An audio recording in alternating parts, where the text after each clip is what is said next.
जागता।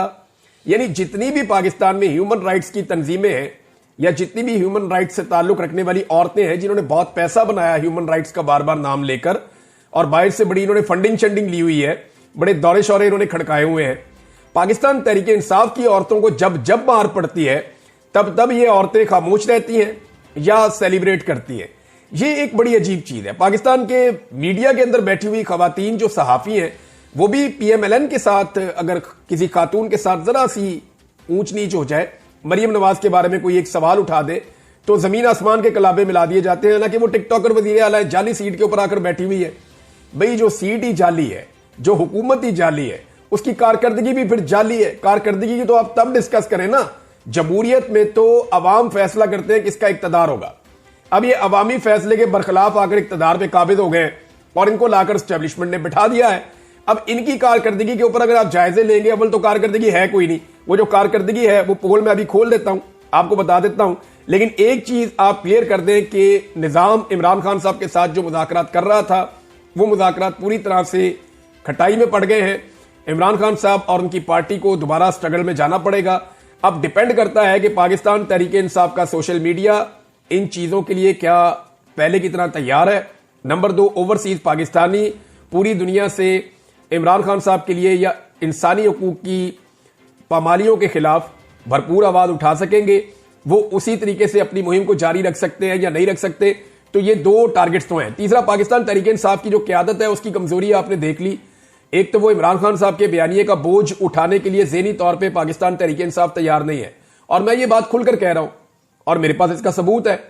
आप निकालें ना, सबके ट्विटर अकाउंट निकालें, सबने कोई ना कोई ट्वीट किया हुआ है, लेकिन इमरान खान का ट्वीट कोई भी रीट्वीट करने की जरूरत नहीं करता। बहुत सारे लोग कर देते हैं, सहाफी भी रिपोर्ट कर देते हैं इमरान खान ने ये कहा, मीडिया के ऊपर भी चल जाता है। लेकिन इमरान खान साहब के ट्वीट को रीट्वीट करने की जरूरत पाकिस्तान तहरीक इंसाफ की लीडरशिप नहीं करती। तो इसका मतलब यह है कि लीडरशिप तो फारिग है, उन्होंने तो इस लड़ाई को लड़ना नहीं है। ना वो मीडिया में लड़ सकेंगे, ना वो सोशल मीडिया पे लड़ सकेंगे। अब ये सोशल मीडिया और ओवरसीज पाकिस्तानियों के गले पड़ने वाली है लड़ाई। और तीसरे इसके बड़े स्टेक होल्डर्स हैं पाकिस्तान के अवाम, जिन्होंने बड़ी तादाद में इमरान खान साहब को वोट डाला, जिनकी अक्सरियत आज भी इमरान खान साहब के साथ खड़ी है। और इसीलिए इमरान खान साहब की पार्टी को या उन्हें किसी किस्म की इजाजत नहीं है कि वो कोई पब्लिक एक्टिविटी आजादाना तौर पर कर सके, क्योंकि उनको आइडिया है कि वहां पर ऐसे रिकॉर्ड लग जाएंगे कि उन मनाजिर से पूरी दुनिया हिल जाएगी। अब औरत कार्ड का इस्तेमाल फौरी तौर पे शुरू कर दिया जाता है। अगर पाकिस्तान तहरीक इंसाफ की औरत ना हो तो, अगर औरत का ताल्लुक पाकिस्तान तहरीक इंसाफ से नहीं है तो फिर वो औरत है। अगर वो तहरीक इंसाफ की है तो उसको अगवा करें, उसको मारें, उसको सड़कों पे घसीटें, उसको बेगुनाह उठा के जेल में डालें, उसके बच्चे उठा लें, उसकी चादर और चार दीवारी का तगद्दुस पामाल करें, आप उसके घर के अंदर दाखिल हो जाएं, आप उसके बेडरूम के अंदर दाखिल हो जाएं, आप उसकी नाजेबा गालियां दें, जो मर्जी करें आप।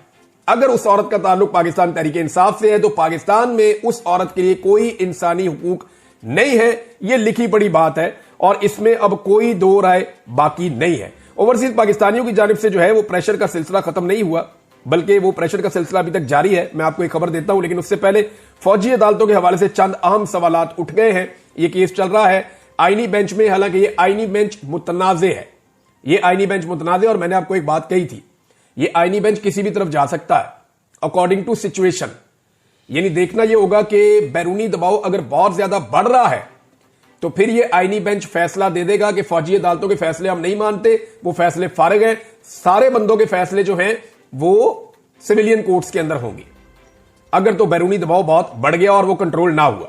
लेकिन अगर बैरूनी दबाव को कंट्रोल कर लिया गया तो फिर फौजी अदालतों के फैसले जो है वो लिजिटिमेट हो जाएंगे।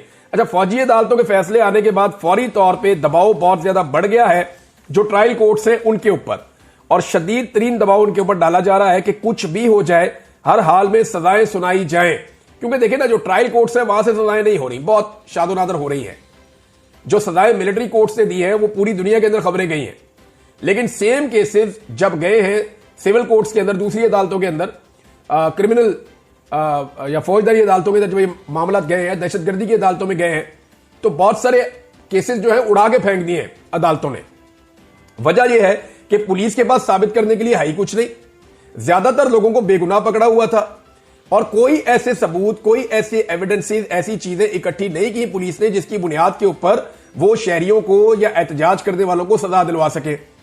अब अदालतें तो उसको जज्बात के अंदर नहीं देखती चीजें, वो तो कहती हैं शवाहिद लेके आए, गवाह लेकर आए, चीजें लेकर आए, फुटेज लेकर आए, सबूत मुहैया करें। अब पुलिस के पास है कुछ नहीं, पुलिस ने सिर्फ बंदे उठाए और पैसे कमाए इस सारे खेल के अंदर।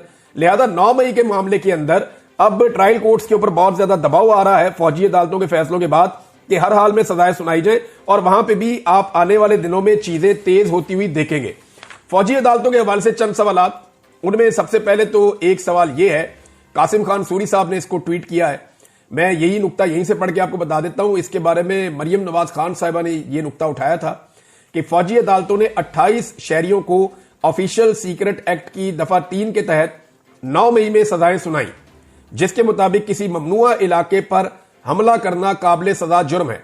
दिलचस्प और मजायका खेज बात यह है कि जिना हाउस को 9 मई के 3 माह बाद अगस्त में कोर कमांडर का कैंप हाउस करार दिया गया था।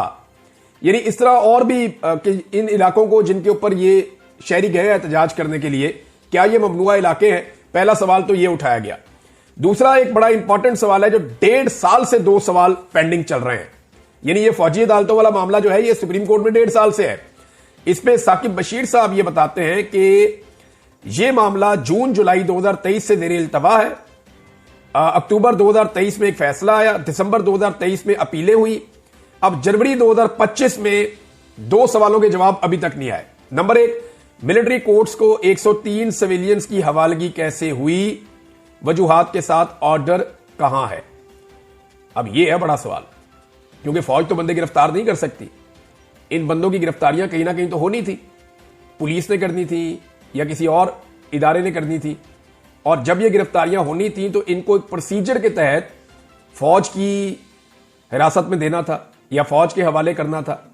तो वो प्रोसीजर क्या था, इसके बारे में अभी तक कोई जवाब, 1.5 साल हो गया लगभग, अभी तक इसका जवाब नहीं आया, 1 साल से ज्यादा हो गया। नंबर 2, किस बुनियाद पर, किसने तय किया ये केसेस सिविलियन कोर्ट्स में जाएंगे और बाकी 103 मिलिट्री कोर्ट्स में जाएंगे? अच्छा, ये बहुत इंपॉर्टेंट है। ये नुकता मैंने भी पहले उठाया था कि अजीबोगरीब बात है कि 103 बंदे उठा के मिलिट्री कोर्ट में दे दिए और बाकी 10,000 के करीब बंदा था वो पकड़ के जो है वो जेलों में बंद कर दिया। उनके केसेस वहां चल रहे हैं। यानी यास्मीन राशिद साहबा मिलिट्री कोर्ट में नहीं है, एजाज चौधरी साहब मिलिट्री कोर्ट में नहीं है, महमूद रशीद साहब मिलिट्री कोर्ट में नहीं है, उमर चीमा साहब मिलिट्री कोर्ट में नहीं है। ये जो खवातीन खदीजा शाह छूट के आई हैं, सनम जावेद छूट के आई हैं, ये तैयबा राजा छूट के आई हैं, बाकी और बहुत सारी भुट्टा साहबा और बहुत बेशुमार लोग हैं, नाम ही नहीं मुझे याद रहते, लेकिन ये तमाम खवातीन ये कोई भी मिलिट्री कोर्ट में नहीं है। और बहुत सारे मर्द हजरात हैं जो सारे गिरफ्तार हुए हैं, जमानतें करा करा के छूटे हैं, ये भी मिलिट्री कोर्ट में नहीं है। तो ये जो 10,000 के करीब बंदा गिरफ्तार हुआ,